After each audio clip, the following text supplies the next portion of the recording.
Now, I would like to have a conversation about the Nürburgring. Because this is important. Last year, I was delighted. The people who run the Nürburgring in Germany, they said they were going to ban car manufacturers from setting lap records. Sorry, why were you delighted about that? Because that's an excellent idea. Because if you make a car that is excellent for doing a fast lap of the Nürburgring, it will be useless as a car everywhere else in your life. It's like setting your house up to play Laser Quest. It will be brilliant for playing Laser Quest, but it'll be rubbish for a dinner party because it's full of lasers and darkness and fog and music and people running around thinking that they're in Star Wars. Or you could get a dog.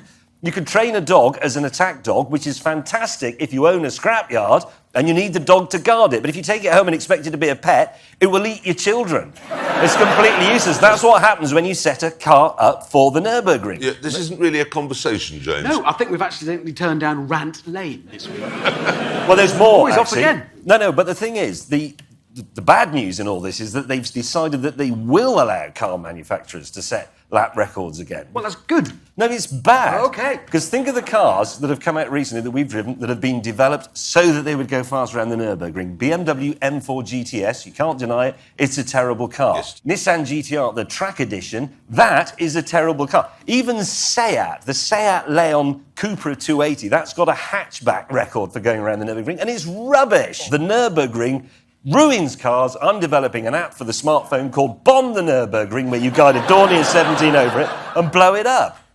What are you doing on this programme? Talking sense. Good question. I don't know.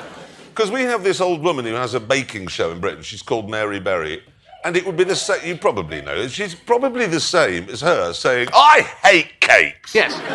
Mary Berry would agree with me, because if she made a cake that had been developed on the Nürburgring, someone would put fried onions on the top and completely ruin it. You'd have a Victoria sponge with onion on the top for no reason. James, you know you're weird, don't That's you? not weird. That's the most sensible thing that's ever been said on this show. You are weird. Not weird. He is weird. We were coming through the airport here the other day, coming through Chicago, and he went, Jeremy, smell my jacket. He said what? Yeah. He did. He said, smell my jacket. I said, why? He said, because it smells of old record players. Mate, that is weird. But it did. You know record players don't smell of anything. They do. Old ones do. They smell of old record players. Who knows what an old record player smells of?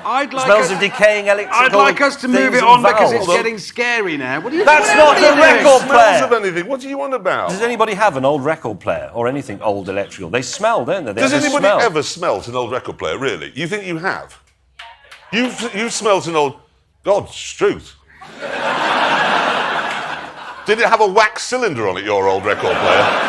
What? They smell like old plastic and warm rubber. Yeah, exactly. See, No, that's the smelling of his special drawer, is that? You're actually talking to Thomas Edison there. He invented the record player.